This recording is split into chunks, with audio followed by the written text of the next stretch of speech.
Good afternoon. My name is Vincent Burnett from Victory Realty Finance Academy, Professor V.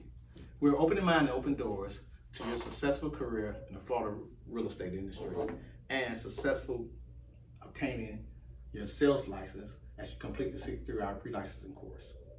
Today I'd like to go over some of the important points of Chapter 10, Legal Descriptions.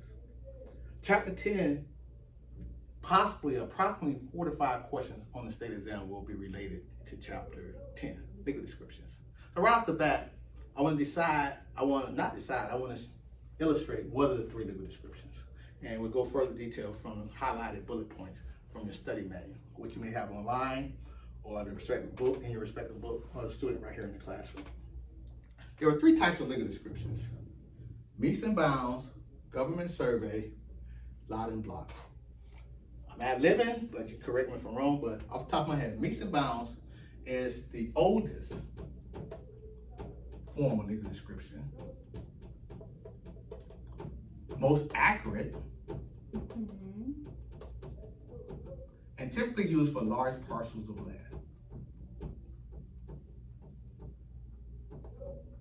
It's utilized as an old survey technique where it's very accurate. The key point, I'm not sure if it'll be a question, but if it is, if there's any degree that the question is related to meets and bound will always start at a point of beginning.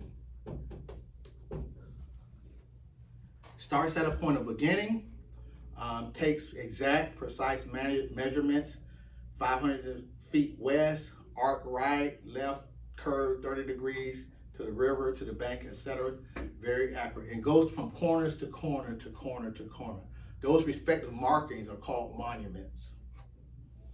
So meets and bounds is the most accurate, and you continue such as the surveyor does such, or whoever is measuring out as they give the legal description of that parcel, until you come back to that very point of beginning. Okay? Most accurate, oldest, large tracts of land, point of beginning. Government survey method. The government survey method was invented around in the 1800s as they started, rather than meets and bounds, they decided that they would take the country in general and look at square sections and quadrants of squares that runs from north to south to east to west. And use that in government coordinates, longitude, latitudes, or in the case of real estate, we have baselines and meridians. Starting in Tallahassee, and so the government survey method is also, again, is the government method, and it relates to Florida. Part of my drawing, the principal, our starting point would be our capital in Tallahassee. And you have, it's NSP, quick way to remember is NSP. North and south is the principal meridian. NSP. North and south, principal meridian. And then I'll also go EWB, east and west, is the baseline, with the starting point being right here at Tallahassee. And then from there you have lines that go north and south, east of Tallahassee, north and south, west of Tallahassee. These will be townships. And you also have baselines that would be north, east and west of Tallahassee.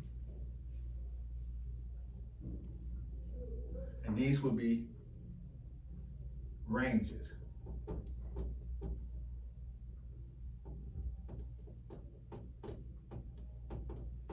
So again, we'll cover some of this. I believe we covered some of this in key numbers, but I'll give a snippet of it now. With these ranges, each of these baselines or ranges are approximately 6 miles from the principal meridian right there in Tallahassee. 6 miles east or 6 miles west, 6 miles north, 6 miles south. And you can see that gradually the square grid that's being created. I believe we covered it in key numbers, but I'll write it again. There are 36 sections in a township. Why? This is 6 miles. This is 6 miles. 6 times 6, 36. And as we stated in key numbers, and I'll do a simple illustration again, you're counting.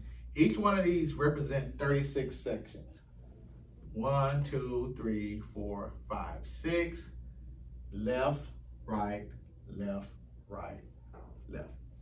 7, 8, 9, 10, 11, 12, 13, 14, 15, 16, 17, 18, 19, 20, 21, 22, 23, 24, 25, 26, 27, 28, 29, 30, coming back, right, 31, 32, 33, 34, 35, 36.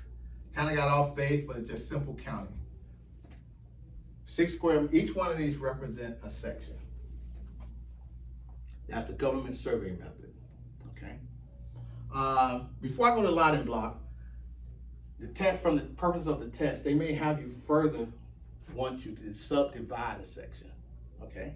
In doing such, you have to know that each section is a square mile. And how many acres are in a square mile?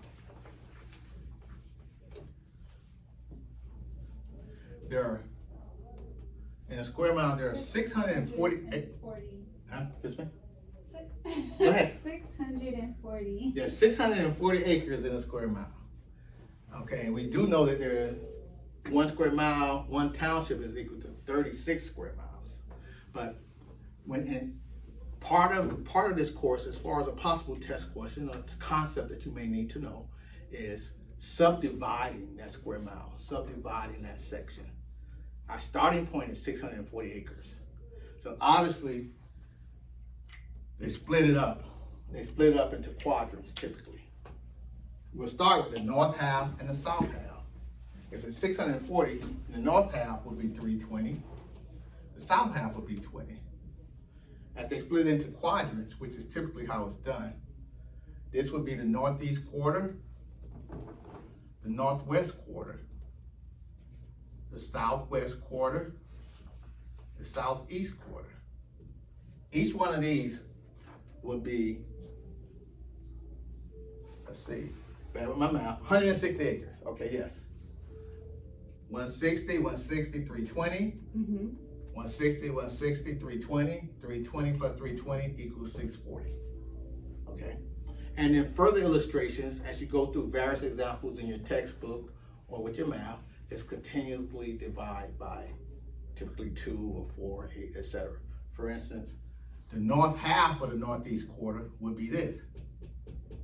So if this is 160, then this would be 80. Or they may say the south half of the northwest quarter of the south half.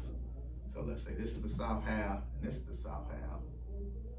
Kind of getting confused. So I'm not the best in math and teaching math, but again, that would be, and you can kind of work it in reverse in terms of you starting with that 640, the quarter, the northwest quarter, 640 divided by that would be 160. The south half of that would be 80. And the north half of that would be 40. And it goes further and further. But typically, that's the government survey method, where it took tracts of land. It could be large parcels or big parcels. And the government survey method, where you have NSP, north and south is from the principal meridian, EWB, east and west from the baseline, with our starting point being in Tallahassee, and we're going 6 miles either east or west or north and south to have the respective township and ranges, which make up 36 square miles, because 6 times 6 is 36. Okay.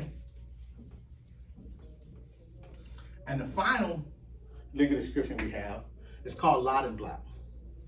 And lot and block descriptions are used where plat maps of single-family subdivisions have been recorded in the public records. The platted subdivision is divided into blocks, and each parcel within the block is a lot. So, and let's look at most of us in our residential communities.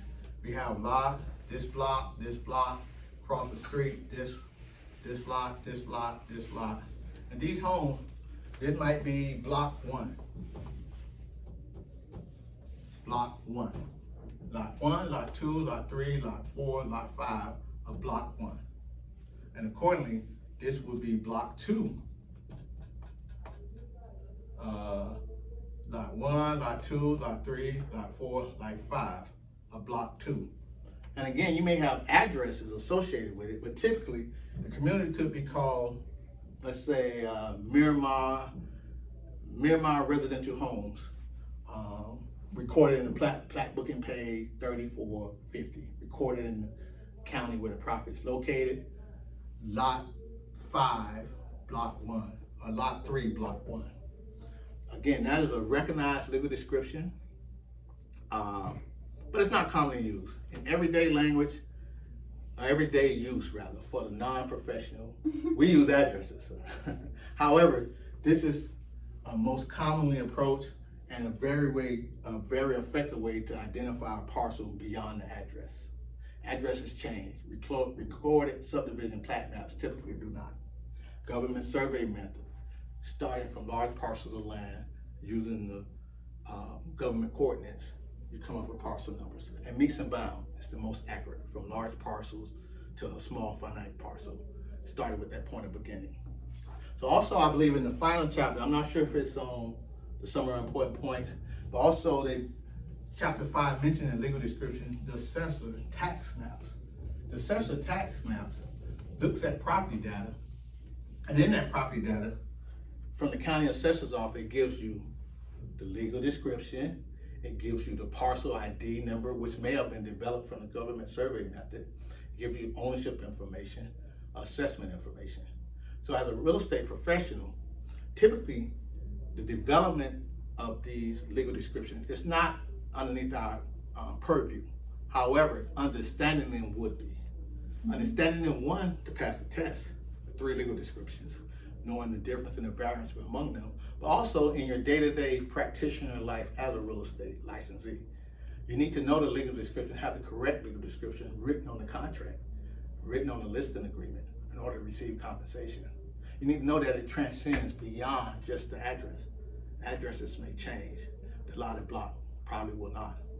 The folio number is right there from the assessor's records in the respective county where it's located. Make sure you have that parcel ID. The legal description also from the assessor's records or from the respective websites will be indicated as well. And obviously you'll be checking the owner of record. Make sure the person that you're actually taking that listing is the current owner of the property accordingly. And we'll get into title and joint titles and how to pass on titles and who needs to sign a listing agreement or what needs to be done in the conveyance of property via deed in subsequent chapters. But purely from a legal description perspective, these are the 3 respective legal descriptions: meets and bounds, lot and block, government survey method, and then the assessor's parcel or tax information can be your comprehensive guide to tie in either one of them in your day-to-day walk as far as knowing and understanding legal descriptions and having the correct data as you write your contracts and communicate with the clients throughout the state of Florida. I'm Professor V, open mind and open doors, and good luck in your pursuit of your Florida real estate license.